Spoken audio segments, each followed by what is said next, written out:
ইসলাম বলছেন যারা জিনা করছেন, অশ্লীল কাজ করছেন, আল্লাহ পাক তাদেরকে তিনটি করে 6টি শাস্তি দেয়। 3টি শাস্তি দেয় দুনিয়াতে, 3টি শাস্তি দেয় আখিরাতে। দুনিয়ার 3টি শাস্তি হচ্ছে তার চেহারার যে সৌন্দর্য, তার চেহারার যে লাবণ্য, এই লাবণ্য সৌন্দর্য আল্লাহ সুবহানাহু ওয়া তাআলা কেড়ে নেয়। তার চেহারার নূরকে আল্লাহ সুবহানাহু ওয়া তাআলা ছিনিয়ে নেয়। তার চেহারার মধ্যে আর কোনো নূর থাকে না। তার আয়ু আল্লাহ পাক কমিয়ে দেয়, তার হায়াত কমে যায়। 3 নম্বর নবী সাল্লাল্লাহু আলাইহি ওয়াসাল্লাম বলছেন সে সবসময় দরিদ্র অবস্থায় থাকে। দারিদ্রতা তাকে এমনভাবে গ্রাস করে সারা জীবন সে দারিদ্রতা থেকে বের হয়ে আসতে পারেন, তার রিজিকের মধ্যে বরকত চলে যায়, আল্লাহ সুবহানাহু ওয়া তাআলা তার রিজিক থেকে বরকত কেড়ে নেয়। এই 3টি শাস্তি হচ্ছে দুনিয়ার শাস্তি।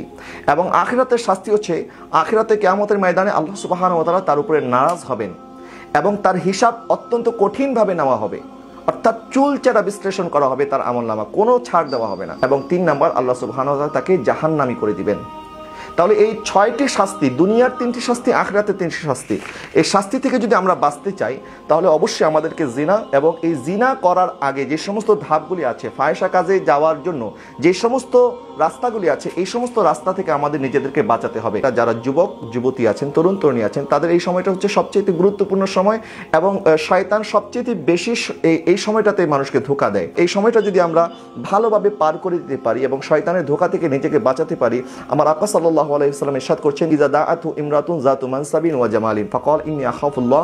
যখন কোনো সুন্দরী যুবতী রমণী কোনো যুবককে দাওয়াত দেয় গুনাহ করার জন্য, আর ওই যুবক যদি এই দাওয়াতকে ফিরিয়ে দেয় যে না আমি আল্লাহকে ভয় করি, আমি কখনো এই গুনাহ করতে পারবো না, আমার আকা সাল্লাল্লাহু আলাইহি ওয়াসাল্লাম ইরশাদ করছেন আল্লাহ সুবহানাহু ওয়া তাআলা কিয়ামতের ময়দানে তাকে আরশে আজিমের ছায়া দান করবেন, যখন আল্লাহর এই ছায়া ছাড়া কোনো ছায়া থাকবে না। আমরা তো গুনার তালাশ করি, নবীজি বলছেন গুনাহ যদি তোমার তালাশ করে, যেই সুন্দরী নারীর জন্য তুমি পাগল ছিলে, ওই নারী যদি তোমাকে গুনার দাওয়াত করে আর তুমি যদি তাকে ফিরিয়ে দিতে পারো আল্লাহর ভয়ে, আমার আল্লাহ সুবহানাহু ওয়া তাআলা তোমাকে আরশে আজিমের ছায়া দান করবে। ইমাম ইয়াফি রাহমাতুল্লাহি আলাইহি ওনার রাওদাতুল ইয়াহিন কিতাবের মধ্যে লেখেন, এক যুবকের প্রতি এক নারী যখন আসক্ত হয়েছে, ওই নারী তার দোকানে গেল এবং দোকান থেকে অনেক মাল সামান খরিদ করলো এবং ওই পুরুষকে বলল যে আমার এই মালগুলি আমার ঘরে পৌঁছিয়ে দাও।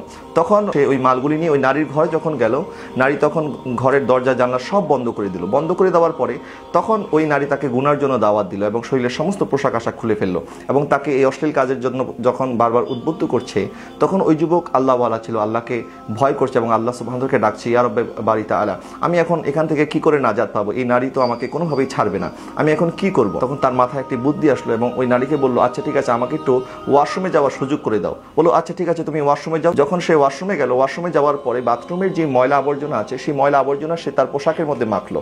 যখন পোশাকের মধ্যে মেখে সে বের হয়ে আসলো, তখন ওই নারী যখন দেখলো এই অবস্থা যে সে তার বাথরুমের ময়লা নিজের গায়ের মধ্যে মেখেছে, তখন তাকে বলছে, আরে তুমি তো একটা পাগল, তুমি বাথরুমের ময়লা নিজের গায়ের মধ্যে কেন মেখেছো?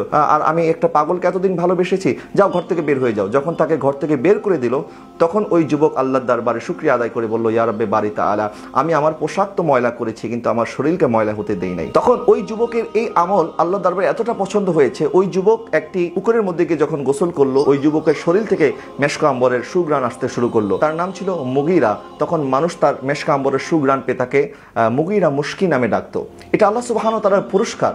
আল্লাহ সুবহানাহু ওয়া তাআলার ভয়ে যদি আমরা আমাদের চরিত্রের হেফাজত করতে পারি, আমাদের নফসের তাড়না থেকে, শয়তানের ওয়াসওয়াসা থেকে যদি আমরা নিজেদেরকে বাঁচাতে পারি, আল্লাহ সুবহানাহু ওয়া তাআলা কিন্তু আমাদেরকে বাঁচার রাস্তা তৈরি করে দিবেন এবং গুনাহ থেকে নিজেকে বাঁচাবেন। এবং আল্লাহ পাক আমাদের জন্য, আমরা যদি পবিত্র হই, আল্লাহ পাক আমাদের জন্য কিন্তু এরকম পুত এবং পবিত্র স্ত্রীর ব্যবস্থা করবেন। এবং নারী, আমার বোন যারা শুনছেন, তারাও যদি নিজেদেরকে এই সমস্ত গুনাহ থেকে বাঁচাতে পারেন, অবশ্যই অবশ্যই আল্লাহ সুবহানাহু ওয়া তাআলা আপনাদের জন্য একজন নেককার স্বামীর ব্যবস্থা করে দিবেন। আমরা যেমন, আমরা কিন্তু আসলে তেমনই পাবো। সারাদিন নায়িকাদের ছবি দেখতে থাকি, সারাদিন সিনেমা দেখতে থাকি, সারাদিন অশ্লীল দৃশ্য দেখতে থাকি, আর আমার স্ত্রী একদম নেককার পরহেজগার হবে, এটা কি আসলে চিন্তা করাটা সমীচীন হবে? কখনোই না। আমি যেমন, আমার যিনি সহধর্মিণী হবে সে তো তেমনই হবে।